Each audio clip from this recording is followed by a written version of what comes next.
How to fix Instagram page isn't available right now on iPhone. Let's jump right into the steps. First, you want to go ahead and open Control Center on your phone.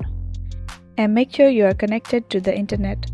Or if you're using your mobile data, make sure it is working properly. If you're connected to your Wi-Fi, make sure it is working properly. For that, you need to press and hold on to the Wi-Fi icon, then tap on Wi-Fi settings.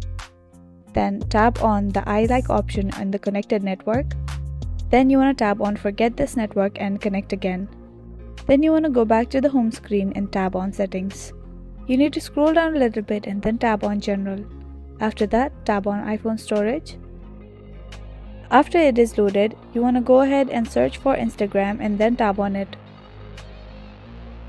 Here you need to offload the app. Tap on Offload App and then tap on Offload App again. Other thing that you can do is tap on Delete App. After that, you need to go back to the home screen and then open App Store. Here, you need to go ahead and search for Instagram app. Open Instagram, and then if the blue button right here says open, then you have the updated version. But if says update, then you have to update it.